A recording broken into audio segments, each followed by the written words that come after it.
আসসালামু আলাইকুম রহমতুল্লাহি ওয়া বারাকাতুহু। সম্মানিত দর্শক, আমাদের জাতির জীবনে ভবিষ্যতে কি অপেক্ষা করছে? বর্তমানে আমাদের জাতির অর্থনীতি, রাজনীতি, সমাজ ব্যবস্থা, মন এবং মানসিকতা কোন পর্যায়ে আছে? আমরা কি নাকে তেল দিয়ে সুন্দরভাবে ঘুমাবো যে অচিরেই আমরা ঘুম থেকে জেগে দেখব যে এক সকালবেলা আমাদের পুরো দেশটি সিঙ্গাপুর হয়ে গিয়েছে। এরপর ম্যানহাটান হয়ে গেছে আমেরিকার, অথবা সেই লন্ডনের পিকাডিলি হয়ে পড়েছে পুরো ঢাকা শহর। এই যে নাকে তেল দিয়ে বাঙালির যে ঘুমানোর অভ্যাস, নাকে তেল দিয়ে ঘুমা, অলসতা, কিংবা আমাদের দেশে যে আষাঢ়ি গল্প, কেন আষাঢ়ি গল্প হলো এরকম? আষাঢ় মাস, অঝরে বৃষ্টি, এখন সে বৃষ্টি হচ্ছে না, কিন্তু আমরা যখন ছোট ছিলাম 3 দিন 4 দিন 5 দিন 6 দিন 7 দিন পর্যন্ত অঝরে বৃষ্টি হতো। এটাকে আমরা বলতাম আমাবাতাই, আমাবাতি। আমাদের যে গ্রামের বাড়ি, সেই গ্রামের বাড়ির মানে চারিদিকের ফসলের মাঠ ঘাট সব তলিয়ে যেত বৃষ্টির পানিতে, এবং কখনো কখনো 3 ফিট 4 ফিট পর্যন্ত পানি বেড়ে যেত, বাড়ির দুয়ারে পর্যন্ত মাছ চলে আসতো। তো ওই সময়টাতে যে আমরা ছোট বাচ্চা যারা আছে, তারা চাচা দাদি সময় কাটানোর জন্য তাদের কাছে গল্প শুনতে চাইতাম, অথবা যারা দুরন্ত পানিতে নেমে যেতে চাইতো, দাদা দাদিরা তাদেরকে গল্প শুনিয়ে তারপরে তাদেরকে শান্ত রাখতো। এই যে গল্প শুনে শান্ত রাখতো, এটাকে বলা হয় আষাঢ়ে গল্প। কোনো কাজ নাই, কর্ম নেই, জাস্ট গল্প। এখন আমরা কি এই মুহূর্তে বাংলাদেশে যা কিছু শুনছি সবই কি আষাঢ়ি গল্প? নাকি আমাদের যে ভাগ্যের আকাশ, সে আকাশে সিঁদুরে মেঘ দেখা দিয়েছে, কিংবা কোনো একটা কোণ থেকে, কৌণিক দূরত্ব থেকে প্রচন্ড কালবৈশাখীর যে ঝড়, সেই ঝড়ের যে আগমন সেটা অনিবার্য হয়ে পড়েছে। আমরা যে ঘরে বসবাস করি, সেই ঘরের মেঝেতে মানে বিভিন্ন কীট পতঙ্গ, সাপ বিচ্ছু এগুলো কি বাসা বেঁধেছে, নাকি একেবারে সব কিছু ছিমছাম? এই বিষয়গুলো নিয়ে সংক্ষেপে আলোচনা করার চেষ্টা করব। প্রথমেই আমাদের অর্থনীতির কথা বলি। আপনি যদি দেখেন, গত 3 বছরের আমদানি জ্যামিতিক হারে কমেছে। গত 3 বছরের আমদানি জ্যামিতিক হারে কমেছে, গত 3 বছরের রপ্তানি জ্যামিতিক হারে কমেছে। আমরা সারা দুনিয়াতে এক্সপোর্টের ক্ষেত্রে, গার্মেন্টস এক্সপোর্টের ক্ষেত্রে 2 নম্বর ছিলাম। এখন এটা 2 নম্বরের জায়গায় 3 নম্বর থাকবে, 4 নম্বর থাকবে, না 5 নম্বর থাকবে, এটা নিশ্চিত নয়। গার্মেন্টসের ব্যবসা, এক্সপোর্ট সেই পরিমাণ কমে গেছে, এবং এই অবস্থাতে আমরা বগল বাজাচ্ছি যে আমাদের সেই বাংলাদেশ ব্যাংকের যে রিজার্ভ 37 বিলিয়নে, সেই যাকে বলা হয় পৌঁছে গেছে। এটাকে যদি আপনি ধরেন যে একটা মৃত মানুষের শরীরে যদি মরে যাচ্ছে, সেই মৃত মানুষের শরীরে যদি যৌবন আসে, তার গোপনাঙ্গ দাঁড়িয়ে যায়, তখন মানুষ যেভাবে হাসাহাসি করবে বা সে লাশ রেখে যেভাবে পালাবে, যে একটা লাশ সে মরে যাচ্ছে, সেই অবস্থাতে চ্যাটাং করে দাঁড়ায় গেছে একটা জিনিস। তার চেয়ে আশ্চর্য ঘটনা অর্থনীতিতে যখন এরকম কোনো ঘটনা ঘটে যে সমস্ত সূচক নিম্নমুখী, কিন্তু একটা সূচক ঊর্ধ্বমুখী। বিখ্যাত একটা সিনেমা দেখেছিলাম, এটা সম্ভবত গৌতম ঘোষের অন্তর্জলি যাত্রা, অথবা মৃণাল সেনের, আমি জানি না, কিন্তু সিনেমাটার কথা মনে আছে।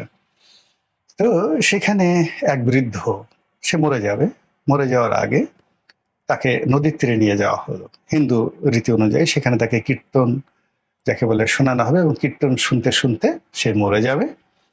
মরে যাওয়ার পর তাকে ওখানে চিতায় জ্বালিয়ে দেওয়া হবে, এবং এর জন্য চণ্ডাল বসে আছে সেখানে, আত্মীয় স্বজনরা সবাই বসে আছে। কখন মরবে বৃদ্ধ, এমন সময় একজন লোক এসে সেই বৃদ্ধ, তার যে আত্মীয় স্বজন, তার হাতে পায়ে ধরে বললো যে এই বৃদ্ধর সঙ্গে আমার মেয়েটার বিয়ে দিয়ে দাও, আমার মেয়েটার বিয়ে হচ্ছে না। এখন যদি এই বৃদ্ধের সাথে বিয়ে হয় তো বৃদ্ধ একটু পরে মারা যাবে, মারা গেলে আমার মেয়েটাকেও এখানে সতীদাহ প্রথায় তাকে চিতায় যেতে পারবে সে, আমার মেয়েটাও পুণ্যি লাভ করে স্বর্গে যাবে, আর আমরাও স্বর্গে যাব। তারা উচ্চারণ স্বর্গে আঞ্চলিক ভাবে বলছিল, স্বর্গে, এই জন্য আমি বললাম আমরাও স্বর্গে যাব। এবং বিয়ে হয়ে গেল। এখন বৃদ্ধ তো অজ্ঞান, সে মরে যাবে আর একটু পরে, অজ্ঞান, চিতা রেডি। তো কিন্তু হঠাৎ করে যে কোনো কারণ হোক রাতে বুড়া মরেনি, সব লোকজন হতাশ হয়ে চলে গেল। শুধুমাত্র যে চন্ডাল, যে এটা চিতা জ্বালাবে, সে দূরে বসে আছে, আর ওই যে নববধূ সে বসে আছে। সকালবেলা বুড়া একটু চোখ মেলছে, দেখে তার পাশে অনিন্দ সুন্দরী যুবতী এক মেয়ে। তো যুবতী মেয়ে দেখে সে জিজ্ঞেস করলো, তুমি কে গা? তখন সে মহিলা বলল যে আমি তোমাদের স্ত্রী।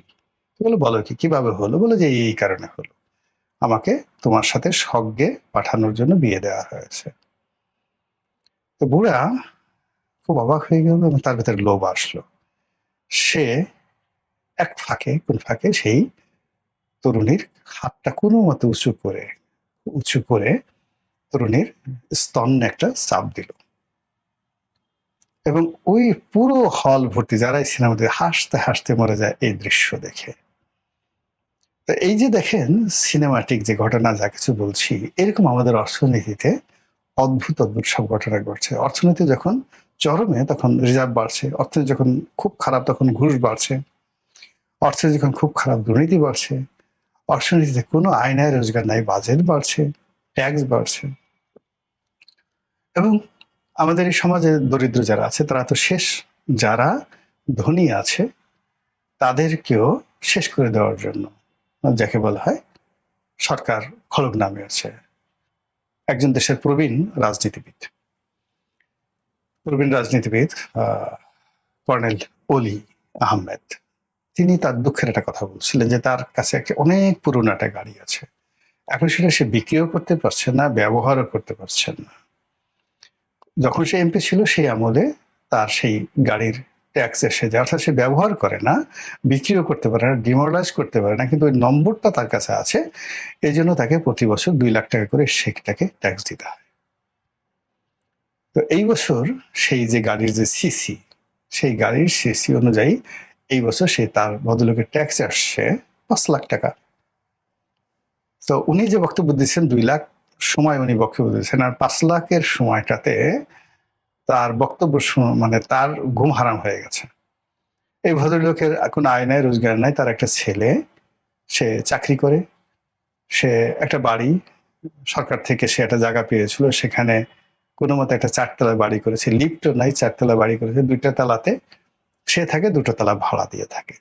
তো 2টো তালায় ভাড়া যা আসে, এই ভাড়া দিয়ে তার কোনো মতে স্বামী স্ত্রী তার সংসার চলে, আর ছেলে চাকরি করে একটা বিশ্ববিদ্যালয়, প্রাইভেট বিশ্ববিদ্যালয়, সেটা দিয়ে তার সংসার চলে। এই লোক এখন এই পুরোনো গাড়ি, যেটা সে ব্যবহার করতে পারে না, হয়তো এমপি কোটা এনেছিল 4000 সিসি বা 5000 সিসির গাড়ি, এটার জন্য এখন তাকে 5 লাখ টাকা ট্যাক্স দিতে হবে। তো এইভাবে যারা জীবিত আছে প্রত্যেকটা লোককে এইভাবে লাশ বানিয়ে দেওয়া হয়েছে। এখন আমার মতো মানুষ, অন্যান্য যারা আছেন, যাদের ব্যবসা বাণিজ্য আছে, তাদের কথা আলাদা, কিন্তু যাদের ধরেন এই গত 3 বছর কোনো ব্যবসা নাই, বাণিজ্য নাই, 2টো গাড়ি আছে, ব্যবহারও করতে পারছে না, কিন্তু এই নম্বর প্লেটের জন্য তাকে সরকারকে ট্যাক্স দিতে হবে।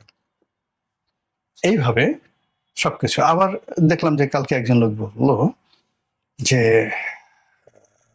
তার জমি আছে, বাবা কিছু জমি রেখে গেছে, কোথায় কাগজপত্র কি আছে না না আছে সে কিচ্ছু জানে না, বিক্রিও করতে পারছে না, ওয়ারিশ নিয়ে পাচ্ছে না, ওয়ারিশ নিয়ে মামলা হচ্ছে, মোকদ্দমা হচ্ছে। এখন নতুন সম্পদ কর অনুযায়ী তাকে নাকি জমির কর দিতে হবে। এখন সেই জমির মূল্য কত সে নিজেও জানে না, কত টাকায় ট্যাক্স দিতে হবে তার নিজের, মানে এই জমি যদি সে পায় ওয়ারিশদের সাথে মামলা করে, তাহলে সে হয়তো কোনো একটা ডেভেলপারকে দেবে বা কারোর কাছে বিক্রি করবে, কিন্তু এই মুহূর্তে সেই জমির ওয়ারিশ সার্টিফিকেট তুলতেই তাকে দেখা গেল জমির মালিকানার জন্য যদি 15% ট্যাক্স দিতে হয়, জমির দাম যদি 10 কোটি হয়, তাহলে তাকে 15% ট্যাক্স কত দিতে হবে? 1 কোটিতে 15 লাখ টাকা, 1.5 কোটি টাকা তাকে ট্যাক্স দিতে হবে। তার যদি কিডনি বেচে কুচি কুচি করে কাটা হয়, কেবলমাত্র মামলা চালানোর জন্য এই 1.5 কোটি দিকে দিয়ে তাকে ওয়ারেন্ট সার্টিফিকেট আনতে হবে। এই হলো অবস্থা।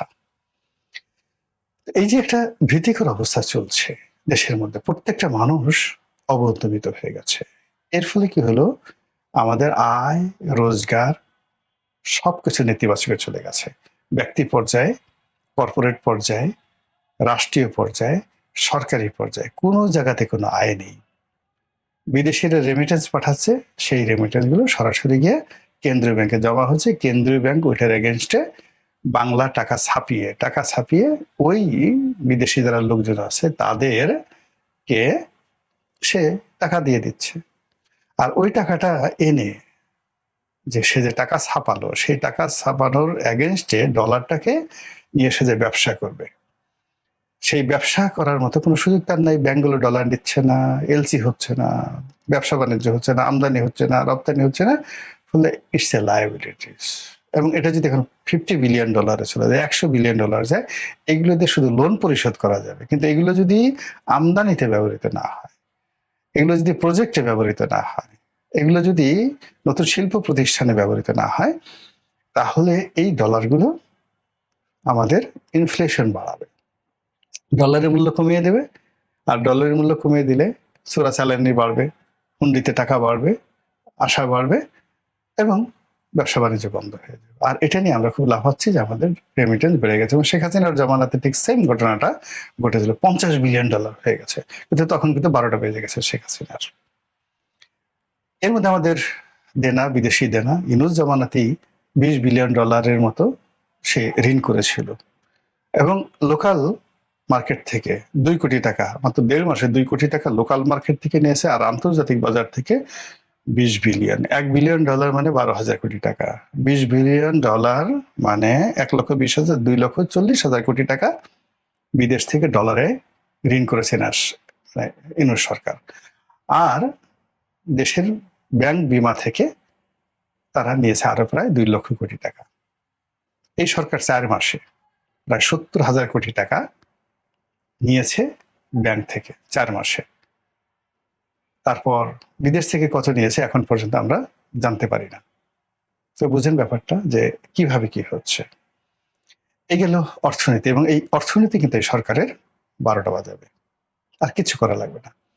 অন্যদিকে সরকারের যারা লোকজন, বিরোধী যারা লোকজন আছে, মানে সিলেক্টিভ, এই 300 সংসদ সদস্য থেকে শুরু করে প্রজাতন্ত্রের কর্মকর্তা, কর্মচারী, সাংবাদিক, সাহিত্যিক, সব মিলিয়ে সুবিধাভোগী লোকের সংখ্যা সাকুল্যে 10,000, নট মোর দেন 10,000।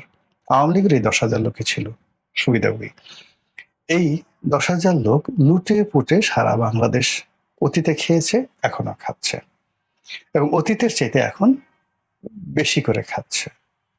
খাওয়ার পরে কি হলো, এই 10,000 লোকের প্রায় সবাই, সেদিন একজনকে দেখলাম, ওরে বাবা রে বাবা, যে ঢাকা শহরে যার একটা বাইসাইকেল ছিল না, স্ত্রীর ইনকামে চলতো, সে বিরাট সে V8 গাড়ি নিয়ে ঢাকা শহরে ঘোরাফেরা করছে।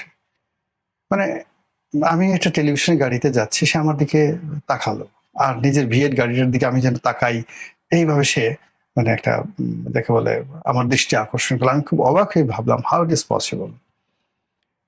এটাই যে রাজনৈতিক পান্ডাদের যে কর্মকাণ্ড, সেই কর্মকাণ্ড সরকারকে, দেশকে, জাতিকে একটা মারাত্মক বিপদের দিকে নিয়ে যাচ্ছে।